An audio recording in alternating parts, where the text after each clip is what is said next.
¿Qué es la vibración?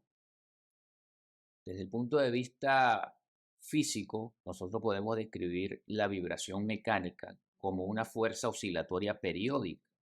¿Qué significa que sea periódica? Que es una fuerza que se repite con todas sus características después de un intervalo de tiempo. Este intervalo de tiempo es lo que se conoce como el periodo de la señal o el periodo de la vibración. Así que una señal vibratoria puede describir un gráfico como este si nosotros podemos registrar la amplitud de la vibración que se manifiesta en el eje vertical contra el tiempo que se manifiesta en el eje horizontal, obtendríamos un gráfico de este tipo.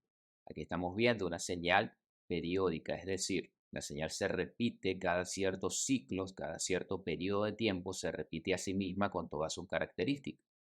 Y el hecho de que la fuerza vibratoria o la vibración sea una señal periódica es lo que básicamente permite su monitoreo y la asociación de esto con la condición dinámica de una máquina.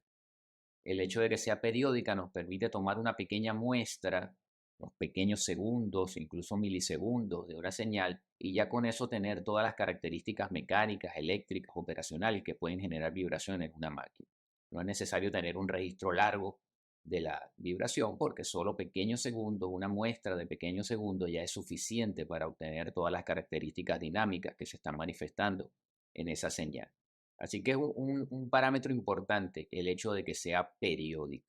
Los ciclos con que se repiten estas fuerzas, es decir, el periodo de la vibración, es un factor fundamental en su análisis. El periodo de la vibración está asociado a la frecuencia con la que se están produciendo las fuerzas y la frecuencia está asociada a la causa, al origen de estas vibraciones. Más adelante, durante el curso, vamos a ver entonces la relación directa que tiene el periodo, la frecuencia y la amplitud para identificar la fuente vibratoria. La vibración mecánica podemos también describirla como una oscilación de una masa o un cuerpo alrededor de un punto de equilibrio. Y es precisamente eso, pues un desplazamiento lineal entre dos puntos. Es por eso que podemos precisamente describirla como este movimiento oscilante, este movimiento periódico, oscilatorio, que trae todas las características de fuerza, de frecuencia de la señal vibratoria. Pues, en resumen, la vibración desde el punto de vista físico podemos definirla como una fuerza oscilatoria periódica que se repite con todas sus características después de un intervalo de tiempo. Como habíamos dicho, la fuerza centrífuga es la principal fuente vibratoria en un equipo rotativo. Esta fuerza centrífuga depende de algunos factores y aquí vamos a introducir el concepto de punto pesado. El punto pesado representa lo que se conoce como el desbalanceo residual. Todo elemento rotativo, por imperfecciones de ensamblaje, imperfecciones de manufactura, excentricidades, siempre va a presentar algún elemento o punto de desbalanceo residual.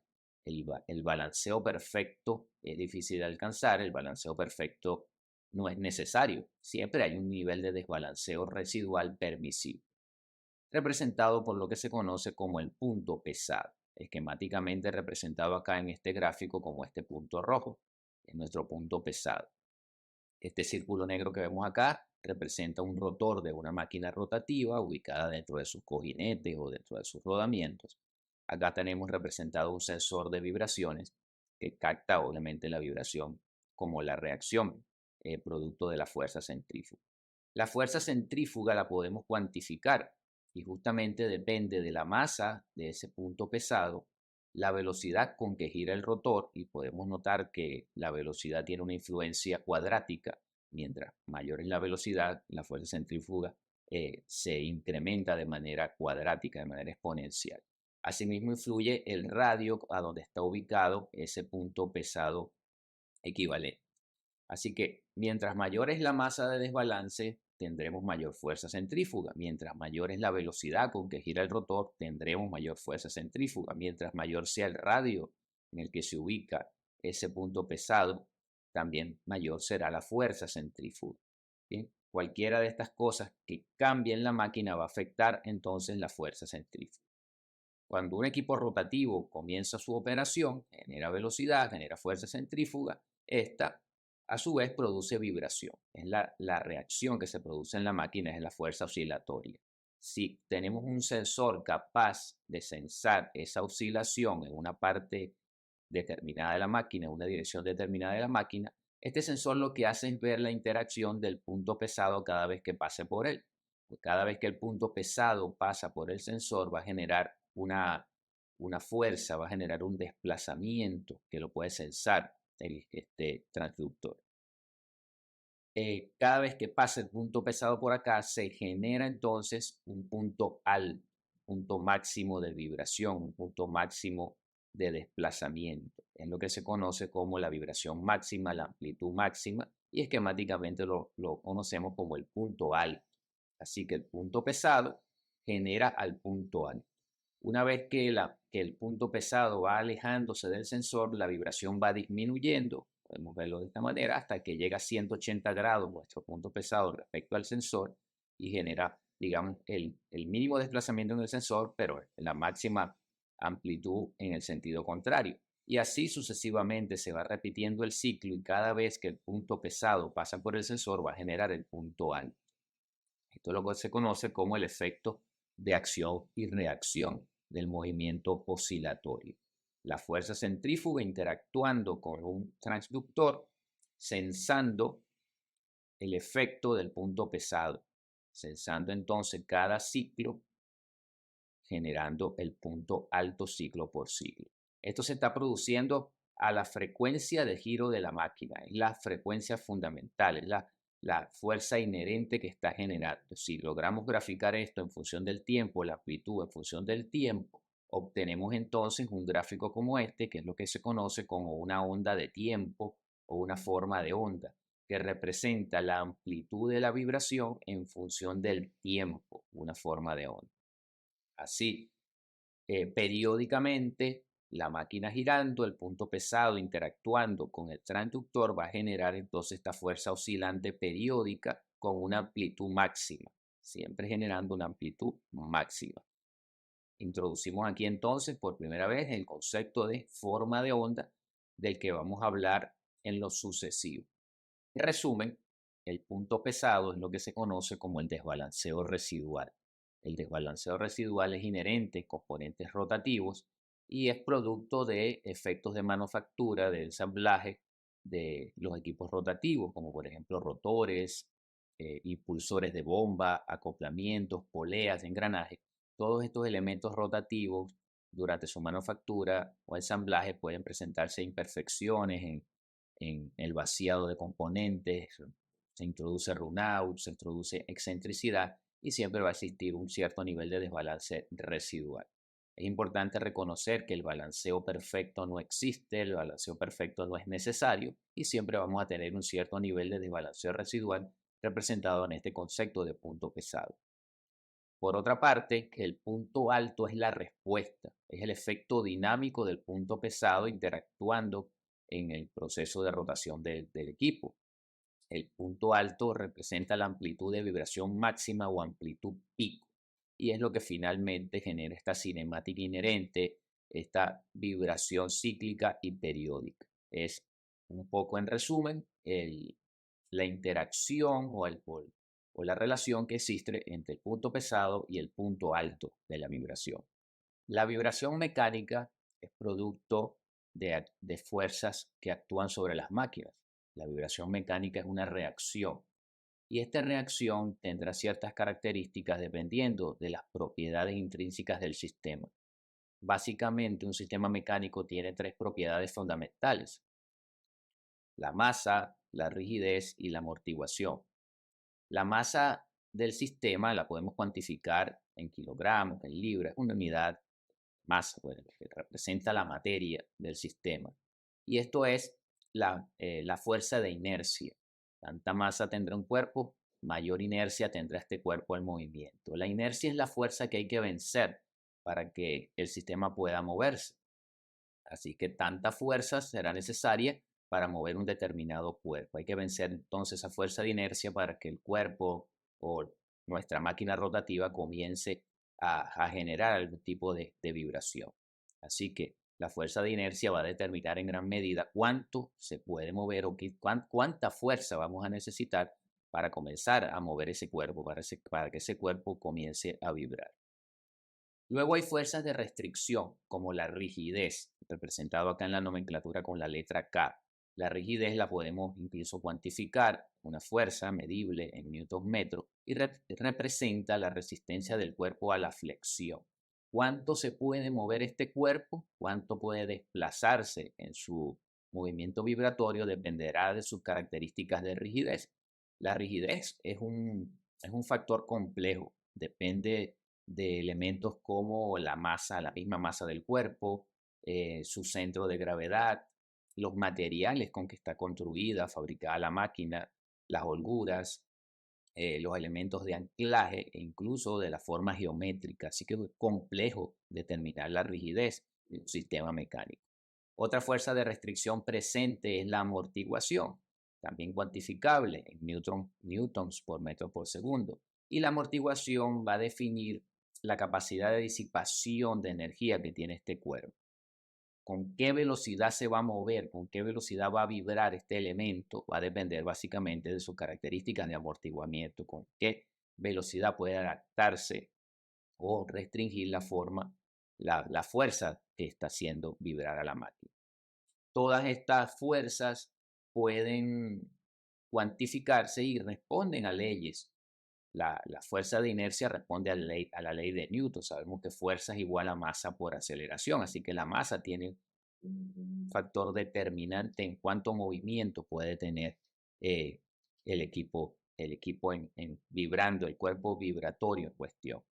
La ley de Hooke, que es la ley de resistencia del resorte, la representamos como menos kx, es la capacidad entonces del cuerpo a resistirse al movimiento, y la amortiguación es la capacidad que tiene el cuerpo de absorber esta energía, de disipar esta energía. Es así entonces como la vibración se convierte en un elemento complejo. La reacción vibratoria ante una fuerza no es un elemento lineal, no es un factor lineal, sino que depende de muchos factores complejos como su masa, rigidez, amortiguamiento, que finalmente configurará una respuesta única, una respuesta particular en la vibración mecánica del equipo rotativo. Cuando a este sistema mecánico que tiene masa, rigidez y amortiguación, le aplicamos una fuerza perturbadora, ya sea una fuerza transitoria o permanente, el sistema va a responder con un movimiento de acuerdo a sus características de diseño, de masa, rigidez y amortiguación. Y ese movimiento va a describir un desplazamiento. La máquina se va a mover, el punto vibrante se va a desplazar en ese movimiento oscilante. Ese desplazamiento, conocido como el desplazamiento de la vibración, puede ser cuantificado, no es más que una distancia, un recorrido oscilante del punto vibrante en una dirección particular, y la podemos cuantificar en las unidades de distancia conocidas, por ejemplo, milímetros, milésimas de milímetro, milésimas de pulgada o incluso pulgadas. El sistema en movimiento responde a lo que se conoce como la ecuación diferencial del movimiento para un sistema de un grado de libertad, es decir, en un sentido de vibración, en una dirección particular. Este sistema este sistema de ecuación del movimiento diferencial tiene todo el sistema de fuerza, la rigidez representada por la K y el símbolo negativo que representa la restricción del movimiento multiplicado por el desplazamiento. La rigidez entonces va a gobernar el desplazamiento. Qué tanto se puede mover este sistema depende de sus capacidades de rigidez. Luego tenemos la fuerza de la amortiguación que va a determinar la disipación de esa energía, va a determinar con qué velocidad puede moverse ese sistema, y es por eso que lo vemos aquí como el desplazamiento derivado, representado por este símbolo del desplazamiento con el punto. Quiere decir que es la derivada del desplazamiento en función del tiempo, es decir, la velocidad. Está la fuerza perturbadora, que es lo que se conoce como un movimiento armónico, la fuerza que pudiera ser en el equipo rotativo representada por la fuerza centrífuga o cualquier otra fuerza presente en la máquina o combinaciones de fuerza incluso. Y finalmente, la inercia del sistema representada por la masa del sistema y la aceleración, que no es más que la derivada de la velocidad en función del tiempo. Es así como podemos representar este movimiento matemáticamente. en lo que se conoce como la ecuación diferencial del movimiento para un sistema de un grado de libertad. Y aquí están todas las características del sistema: masa, rigidez, amortiguación, desplazamiento, velocidades del desplazamiento e incluso la aceleración, cambios de velocidad que está produciendo el movimiento oscilante. Sabemos que esto no es un movimiento rectilíneo uniforme, es un movimiento acelerado, por eso están presentes velocidad y aceleración en esta ecuación. Así que la forma más básica, la forma más eh, cruda de presentar una señal vibratoria o de representar el movimiento vibratorio es a través de la ecuación diferencial del movimiento. De aquí se desprenden todas las características que necesitamos estudiar del movimiento vibrante. O sea, aquí se desprende el desplazamiento que produce el equipo vibratorio, la velocidad con que lo está ejecutando y la aceleración de ese movimiento. Entonces, este sistema mecánico regido por fuerzas como la rigidez, la masa, la amortiguación e incluso las fuerzas de perturbación va a responder de manera particular a la vibración. La vibración como reacción a todas estas fuerzas se comportará de una manera muy característica. Todas estas fuerzas son de carácter vectorial. Tanto la rigidez como la amortiguación, las fuerzas perturbadoras son de carácter vectorial, es decir, todas estas fuerzas tienen magnitud y tienen sentido, dirección. Por lo tanto, la respuesta de vibración también será una cantidad vectorial.